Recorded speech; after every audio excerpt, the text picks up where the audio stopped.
We're starting in just a couple minutes, so get in and take your seats, y'all.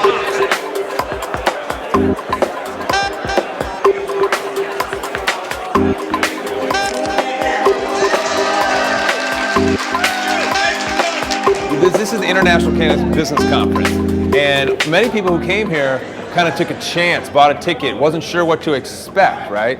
And the feedback I'm getting is, I can't believe this. I didn't know it was going to be this good. What they mean by good is information and networking, and just the general attitude of the people here.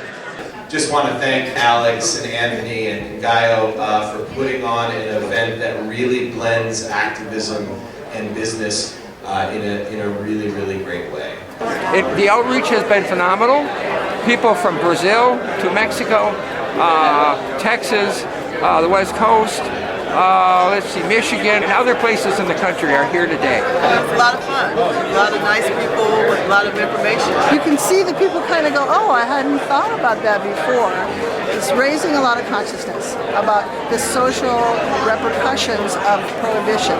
And I'm not sure that everybody here came in the door worrying about that, but more like, oh, how can I make money, or how can I fit into the industry? And I hear that they're being inculcated with more and more progressive thought about why we're doing this, why we're fighting to end prohibition. So what's happening in this situation right here is people are a bit overwhelmed by the breadth of the understanding that people have for one another and empathy.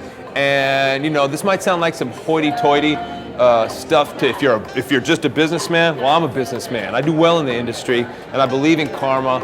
I believe in community. I believe in love and understanding. And I actually believe if you hold true to some of those tenets and precepts, that you're only going to benefit yourself for so many reasons. And in my case, it's actually helped me make money also. So it's this new win-win situation that's happening with the cannabis industry in particular. And I think that's what people are very surprised about, that they can make money, they can be successful, and no one else has to lose. All right, Alex. It's the fastest growing business in America. And I just want to thank Alex for bringing the keynote speakers that he brought, the panels, Dr. Carl Hart and Ethan Nadelman and Rick Steves. And yeah, they're celebrities. They get people in the door, but they're saying really important things. Change happens when people get involved and step forward and come to conferences like this today. Check, 1, 2. This is Ngaio Beelam, NGAIO420 on Twitter. The culture editor of MarijuanaPolitics.com, and we just wrapped it up here at the International Cannabis Business Conference. It's been a fantastic time. Steve Bloom from Celeb Stoner and Freedom Leaf Magazine was here. Steve D'Angelo was here. Ethan Nadelman from the Drug Policy Alliance gave an impassioned speech about what we need to do. I mean, as all the suits jump into the business, we got to remember to keep the hippie ideals, right? I've always proceeded from the idea that the hippies were right, and I try to let that guide my actions. But this was a great conference. What's the question? We've had an amazing weekend here at the International Cannabis Business Conference. You know, when we started doing this, or when we had the concept to come up with the International Cannabis Business Conference, of course, business is in the title. However, we wanted to do a whole ton of advocacy, politics, and culture.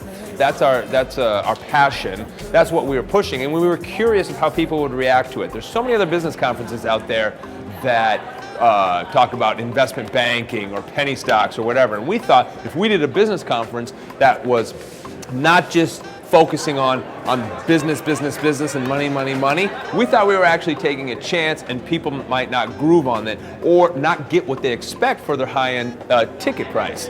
Well, what's happened, in fact, is people are actually overly excited and happy that we have decided to dedicate so much of this to culture, politics, and advocacy, and I'm tremendously happy with the feedback.